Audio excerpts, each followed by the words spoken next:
welcome to another episode of Mishti Talk. Today we're going to be discussing how to glow up.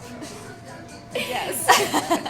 So basically what that means is your self-worth as a person, also sharing our journey of sort of how we got, to where we got to here, factors in our lives that have affected, our confidence along the way, and, things that have shaped us to be who we are today.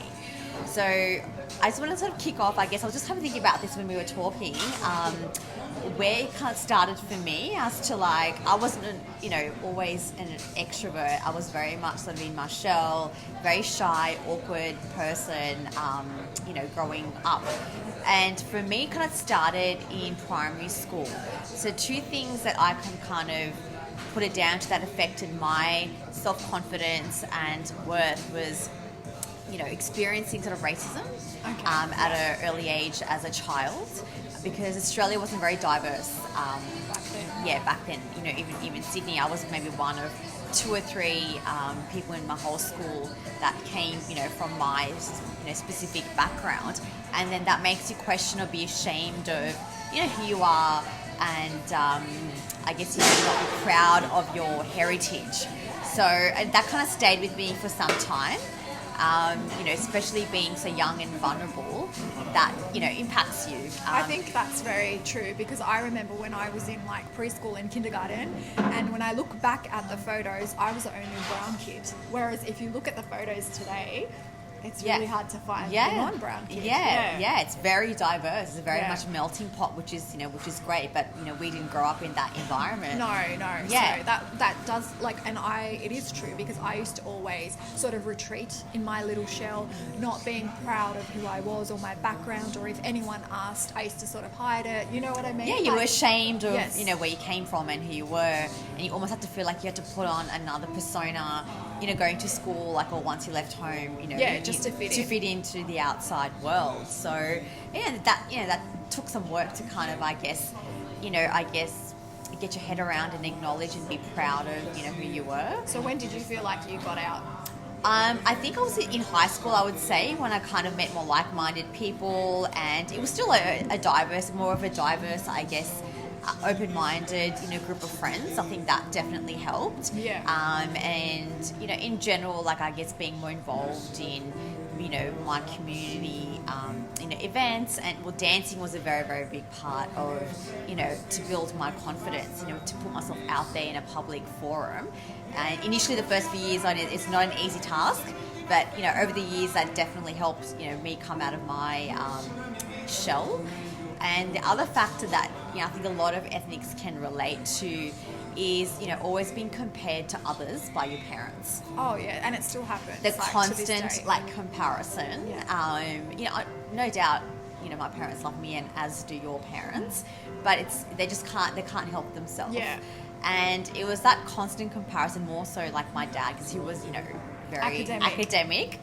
You can relate. I know. It's always an academic comparison. Yeah. Oh, this one's got a PhD and you've only got this. And it's constant.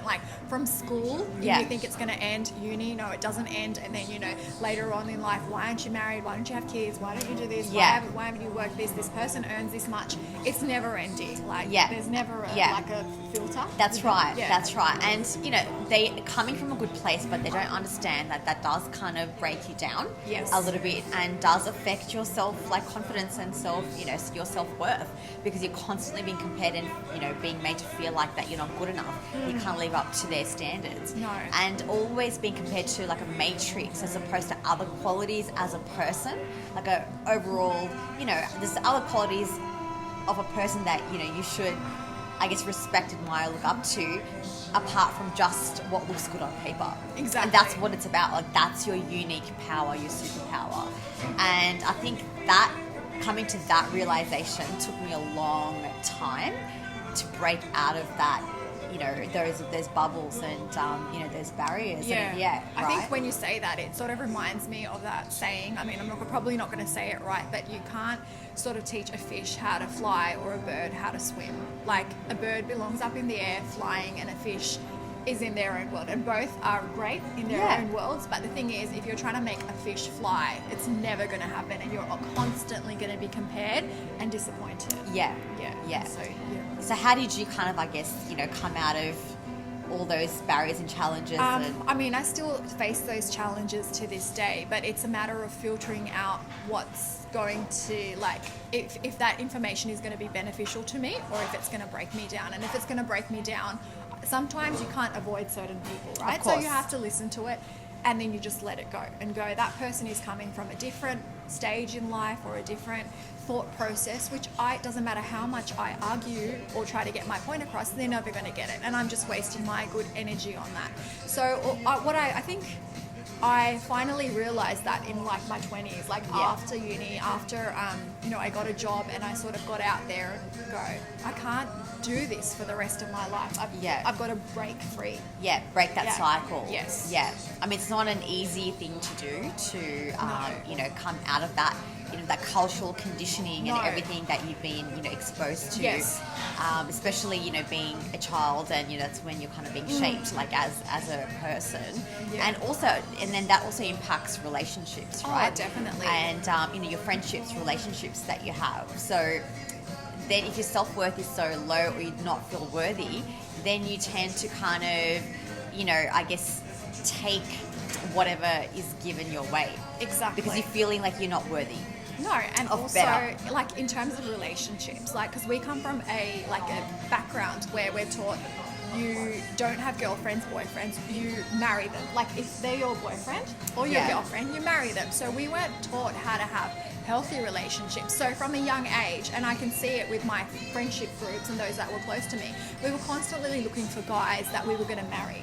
Not constantly looking for guys that we were going to have healthy relationships, which will eventually lead to something serious, and if the time comes, you would get married. But no, we used to jump all those steps, and we used to be like, okay, this is the guy I'm going to marry, blah, blah, blah. Think 1,000 things in your head and have 1,000 failed relationships, end up with the wrong people because we were in that wrong thought process. That's exactly right. Exactly right. So I guess just kind of reflecting back on some of the things that I did to kind of break out of, all these barriers and build up my confidence and self-worth. The dancing definitely was a really big part of that journey, and hence why I'm still dancing, till today, and why it's so rewarding to also work with so many young girls as well, and see them, gain confidence and, just have that value yourself, like as a person. I think that's that outlet that you have. And also very important is having the right friend circle, the right people around you, not yes people, like people who support you and love you, but you also need to be able to hear their opinions and thoughts, not in a judgmental way, but just take it on board as a constructive feedback so you can grow as a person. But having the right friend circle and a supportive network of people around you is so key. Of course. As well. Yeah, if your friends are lazy and not, have any goals in life, you're going to be the same. Yeah. Yes. There's a lot of different factors that actually play a part in a person's, self-worth or how they see themselves in the world, how they show up.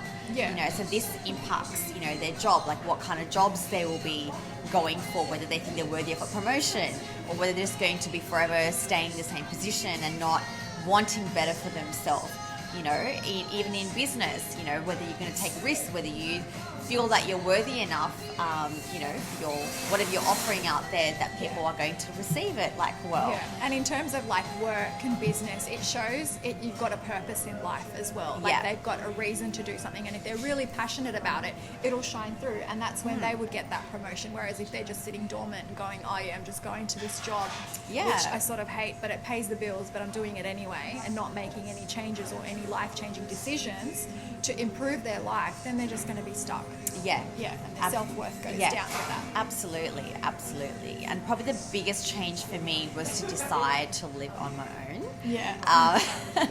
That wasn't an easy choice. My parents moved to Germany when I was 19, and the plan was for me to go with them. But I was right in the middle of my uni and I did not want to go. But the hardest decision was to actually face my parents and say, I'm staying. That was very, very difficult. but that was the biggest like learning Breakthrough. like curve for me, where I evolved the most as a person, being on my own, having my own life lessons, being independent, and that helped with my confidence and, you know, with my self-worth as a person. And, you know, I think you just need to put yourself also in uncomfortable situations, Yes. you know, to grow and Yeah. and transform. Yeah, I think mine happened when I started working and I started seeing money come into my own account, Yeah. earned money, and I could start traveling. Like I could just book a ticket to wherever I wanted in the world, you know, back in pre-COVID days, anytime, and just go and explore. And that freedom sort of opened my eyes. Yeah, yeah, definitely. I mean, we're still a work in progress, and we always, yeah. always will Learning. be. Yeah, absolutely. But I think, you know, we have all the lessons that we have learnt along the way has definitely helped in the people that, you know, we are today. Exactly, And I think being happy from the inside is more important. Obviously, you know, you look good, you feel good, but the real work is from the inside. And, you know, no matter how great you're looking on the outside, if you're not feeling that inside, it's just not going to translate, you know, to the world. Definitely does. And on that note, we've finished this segment up here. So I hope that sort of helps and gives you a bit of an insight into self-worth. Obviously, it's a huge topic that, you know, we can talk hours and hours for, but that was a little snapshot from our side. Thanks for joining us. Like, subscribe, and comment to Mishti.